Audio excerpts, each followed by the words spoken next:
Okay, we're going to start mounting this back up to the radio chassis. We're just getting our bearings here we're making our connections to the ports here. And I just happened to notice this little mica cap right here. Let's see if I can get better light on it and zoom in on it.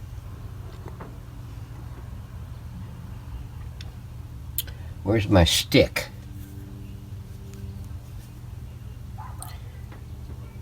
There we go. You see that? I mean, it's started cracking right here. Now I don't know if that's just from stress for the lead when they went ahead and trying to bend this back and get it connected to this lug. It could be. I check it and it's showing 46 pico, but you know, in operation I'm not really sure if it's taken on any significant heat. I wouldn't think so, because they're only one volt tube, 1 volt filaments on the tubes. The highest one is the power output tube, and that's 3 volts, so it can't be picking up that much heat.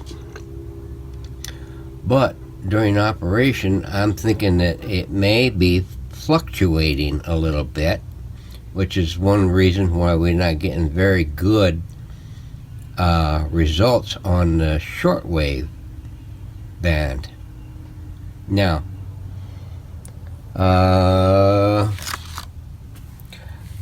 I do have a silver mica 50 pico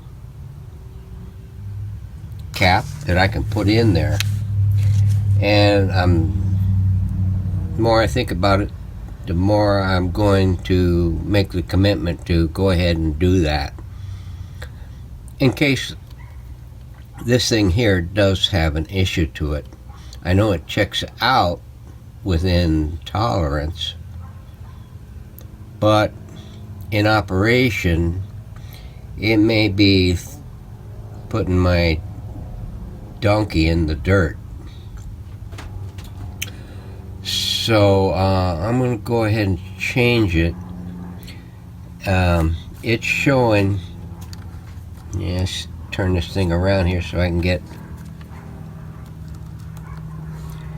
it's showing green, black. I'm thinking that's 50. A 50 pico mica.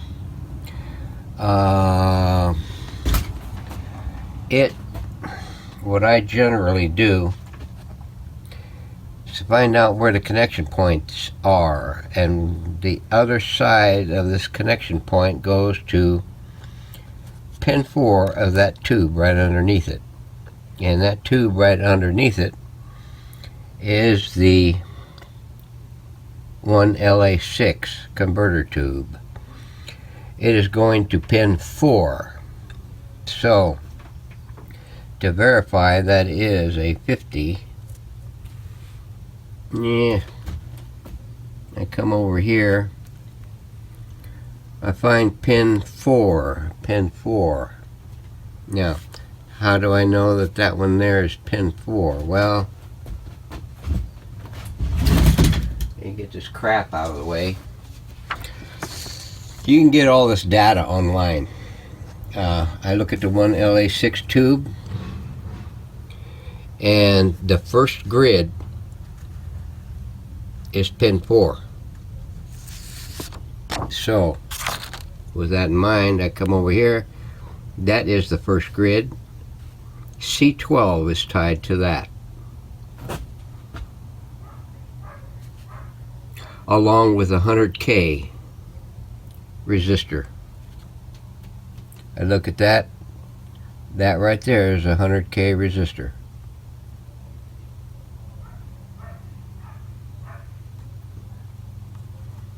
and they're both tied to there. So you follow this thing down.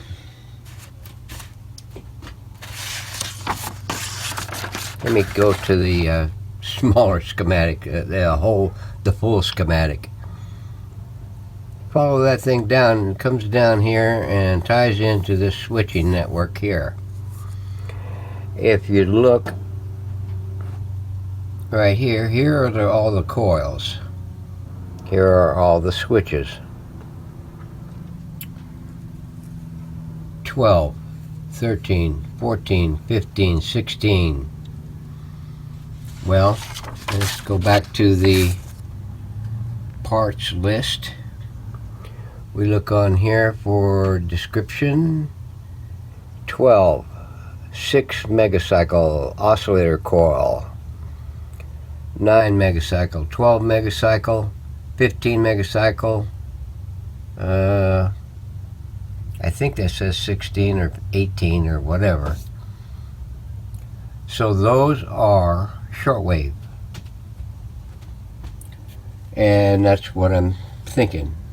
This one here is got a little issue with the shortwave input to grid. So I'm going to change that, and if it doesn't make any difference, no harm done. If anything, it might improve. So that's what we're going to bank on. So stand by and we'll get her done. All right, we got her in there, got her mounted up, and it wasn't too bad to get these back in together. Start with the lower one. Don't mount it till you get the lower ones, and there's only 2 down in there. These are all pretty well easily accessible, so that you can get in there,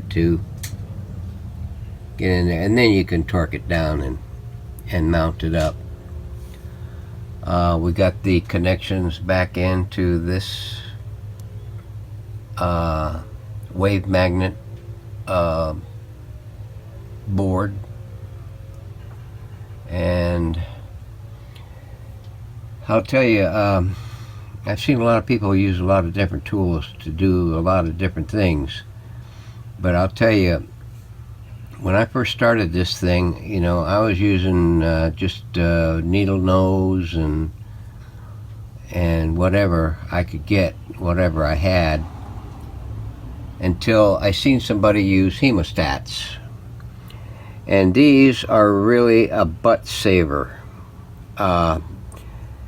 They allow you to clamp on and grip and extend your reach into tight areas, and the help of this is greatly increased too, because now you can put a lot of heat real fast on a joint and get it flowed and get out, and then unbuckle your seat belt and back it out,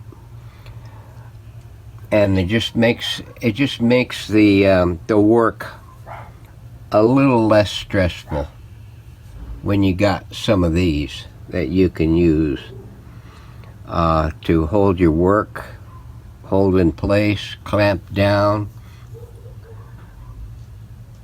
and do whatever you need to do in tight spots. We got that, I don't know if you can see it now. You can see the Teflon tubing right there, and there. That mica cap is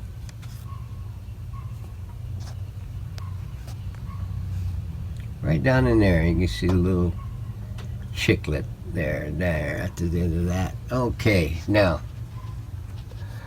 we've got that put up. Now we can check everything else. We can check the speaker and whatever, so stand by. Okay, here we are. we had a lot of finagling to do with this chassis, but we'll go into that later. Right now we're going to check out the speaker. I got the radio pretty much farther along. I don't even know what pacey means. What it means is we're gonna move it along. You've seen Days of Thunder. You've seen Days of Thunder. You know NASCAR, the pace car, and it speeds out there, and then all the other cars follow behind. So every show's got these strong, pacey NFL segments. It's about speed, baby. So we didn't even bother to name it. We just called it the pacey NFL segment. Yes. Evan Wilner is the It's crappy. Let's see if he can do his reset. So what we're going to do is we'll take it to the next level, and we will take and cut that area out and see what happens. All right, alternate plan. Let's see, double Z. Well, it's a good thing I didn't go the next level. I started to right here where I cut it out, and went to get the shims in here to so that I could go ahead and put in a patch piece in there after first trying it, and it didn't alleviate the rattliness of the speaker. So the more I messed around with the doggone thing and the more I thought about it, well, I thought, well, no sense wasting any time doing that. It's like checking capacitors. I'm just going to go ahead, grab my stash of cone, and recone it. And it's a good thing too, because the Spyder was 50% of it was all unglued from the basket. So I unglued the rest of it from the basket, scraped it and everything, got it broke loose without any damage to it, and I'm going to go ahead and go to glue it to the frame, and then we're going to come back tomorrow after she's fully cured up and put a cone on it. So stay tuned, and we'll get back to this thing as soon as possible. It's been a tussle so far. Oh, yeah, and by the way, I did get the thing back on, in case I didn't put it in the video. But we'll cover that more depth later on. But I think I did put it in the video.